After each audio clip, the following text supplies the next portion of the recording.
Bonjour, je suis ravie de vous retrouver aujourd'hui pour vous proposer de découvrir les 6 erreurs à éviter pour prendre la parole. Et oui, ça nous arrive à tous à un moment donné, quand on prend la parole, de faire une, deux, voire plusieurs erreurs. Alors, mieux vaut être averti pour réussir à passer outre ces erreurs et avoir des prises de parole qui soient réussies, mémorables, en tout cas à la hauteur de vos attentes.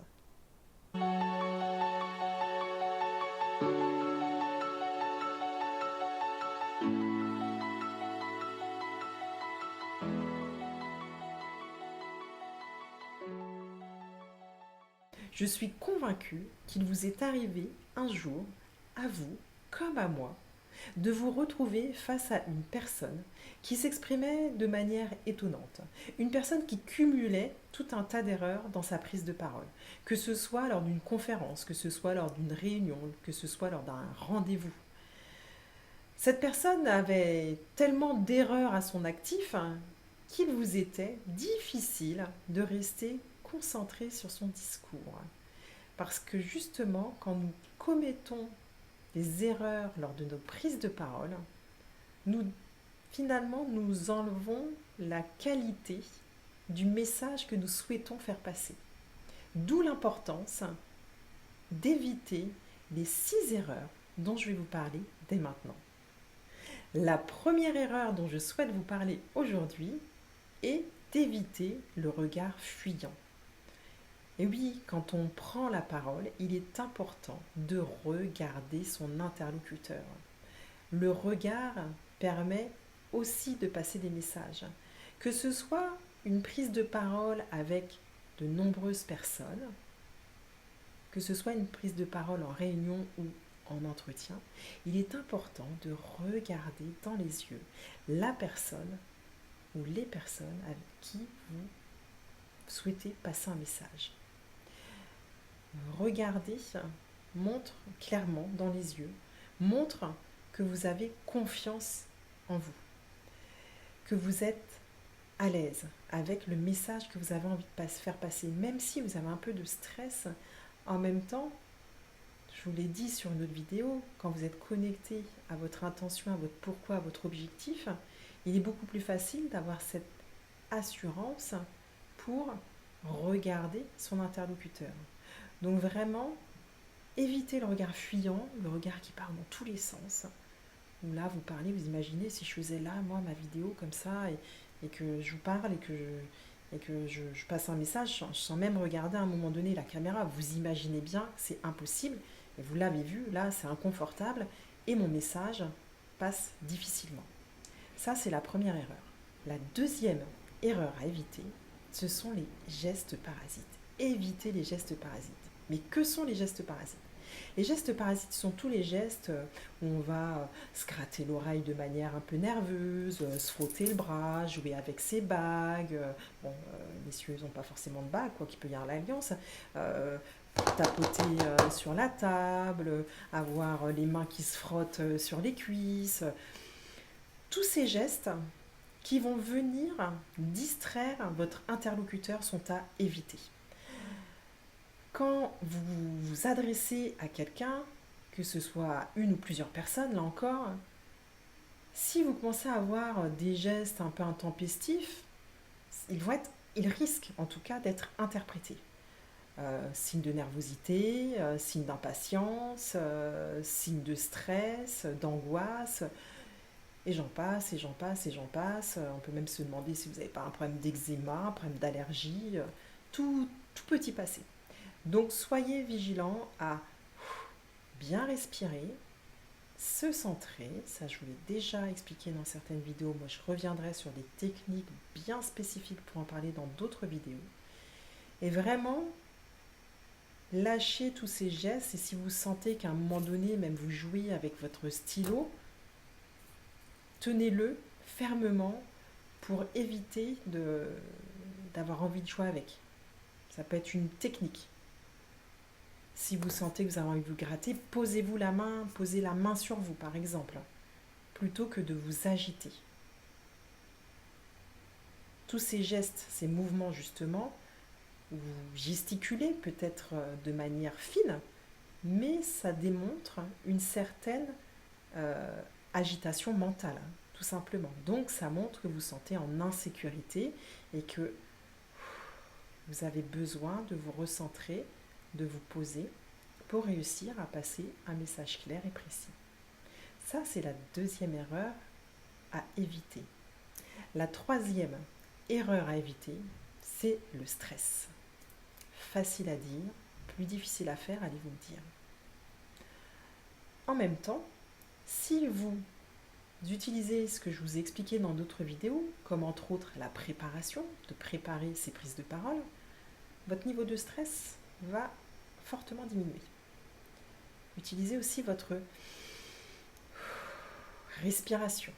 En utilisant votre respiration, là encore, votre stress va diminuer. Et puis aussi, partir avec un état d'esprit positif, gagnant, que tout va bien se passer. Les idées qu'on se met en tête peuvent nuire ou non au message qu'on va vouloir faire passer à notre prise de parole. Dites-vous que généralement, à 99% des cas, évidemment il peut y avoir un pourcentage différent, les personnes que vous avez en face de vous sont bienveillantes.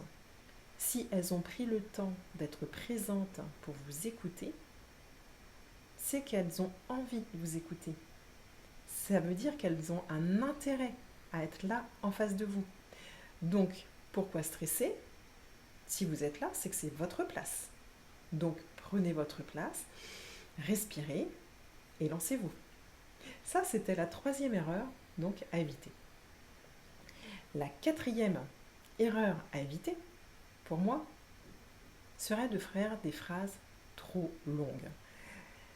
C'est toujours très drôle d'avoir des personnes qui vont commencer à vous raconter quelque chose et d'un coup ils vont dire c'est clair pour vous? Généralement, quand on pose la question à quelqu'un, est-ce que c'est clair pour vous? C'est rarement clair parce que soi-même on s'est embrouillé. Donc, faites des phrases courtes. Plus vos phrases sont courtes, plus elles seront précises et claires. Et rappelez-vous, ce que l'on conçoit bien s'énonce clairement. Donc si dans votre tête, tout est clair, tout est ordonné, trié, rangé parce que vous avez préparé cette prise de parole, forcément, vous allez vous exprimer clairement. Et donc, une idée à la fois, une idée par phrase. On évite d'amener 1, 2, 3, 4, 10 idées dans une phrase. Non, vous risquez sinon de perdre votre interlocuteur ou vos interlocuteurs, ou votre auditoire. Une phrase, une idée. Très simple. Donc, la quatrième erreur à éviter, c'était de faire des phrases trop longues. La cinquième erreur à éviter, c'est d'éviter d'utiliser du jargon professionnel, du jargon technique. Adaptez-vous absolument à votre interlocuteur. Évidemment, si vous êtes sur un rendez-vous où on vous demande quelque chose de très technique, vous allez l'utiliser, le jargon. Vous allez utiliser votre vocabulaire technique, usuel. Mais il est important de se dire que, là encore, il est important d'être clair. Plus vous serez clair sur le message que vous allez faire passer en utilisant du vocabulaire accessible à tous, plus votre prise de parole sera claire et efficace. Donc, des mots simples, des mots précis, là encore. Et enfin, la sixième erreur à éviter est celle d'utiliser plus de temps que celui imparti. Quand on donne une conférence, quand on anime une réunion, quand on va à un entretien, un rendez-vous, il y a une heure de début, une heure de fin. Il est rare qu'il n'y ait pas d'heure de fin. Ça peut arriver, mais c'est exceptionnel. On vous donne un temps de parole imparti, vous savez, ou alors vous savez que vous avez tant de temps pour présenter une idée, un projet. Respectez ce temps. En respectant ce temps, vous allez donner du crédit à votre parole, à votre message. On va voir déjà que vous êtes capable de respecter un cadre. Ça, c'est important. C'est un signe de professionnalisme. C'est aussi un signe de maîtrise de son sujet, puisqu'on est capable de le synthétiser si on a un temps court, ou en tout cas de l'expliquer plus longuement si on a un temps plus long, mais en tout cas, en fonction du temps imparti, nous sommes capables d'adapter notre discours au temps. Ce sera vraiment apprécié, parce que ça, c'est vraiment cette sixième erreur, une erreur qui est fréquemment faite et qui peut nuire dans beaucoup de situations. Donc, soyez vraiment aussi à l'écoute des signes non-verbaux de votre interlocuteur quand vous voyez qu'il commence à avoir des signes d'impatience, peut-être qu'il bouge un peu plus sur sa chaise, peut-être qu'il regarde sa montre, peu importe, mais en tout cas, qui va vous faire comprendre que le temps court. Le temps passe vite, le temps de chacun est précieux, votre temps est précieux, celui de vos interlocuteurs aussi, donc respectez. Donc voilà, nous venons de voir les 6 erreurs à éviter pour vos prises de parole. Rapidement, je vous les rappelle. La première, donc, c'est d'éviter le regard fuyant. Regardez. La deuxième erreur, éviter les gestes parasites. La troisième erreur, éviter de stresser, de gigoter dans tous les sens. La quatrième erreur, éviter de faire des phrases trop longues. La cinquième, éviter d'utiliser du jargon beaucoup trop technique ou professionnel et qui perdrait votre interlocuteur. Et la sixième, respectez le temps. Voilà, j'espère qu'avec ces 6 erreurs à éviter, que vous allez encore et encore améliorer vos prises de parole.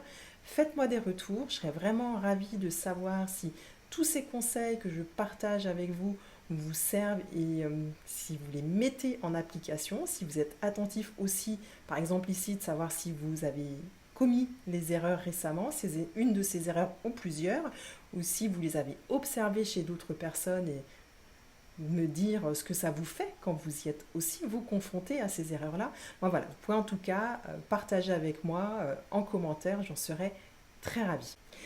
En tout cas, je vous remercie vivement d'avoir écouté cette vidéo. Je vous retrouve prochainement pour une nouvelle capsule pour continuer à parler de prise de parole, en public ou non, collective ou individuelle, mais dans tous les cas, pour vous aider à avoir une communication plus positive. Si vous avez aimé cette vidéo, je vous invite à la liker, à la partager et à la commenter pour que je sache si ça vous plaît. Je vous remercie vivement et je vous dis à très bientôt.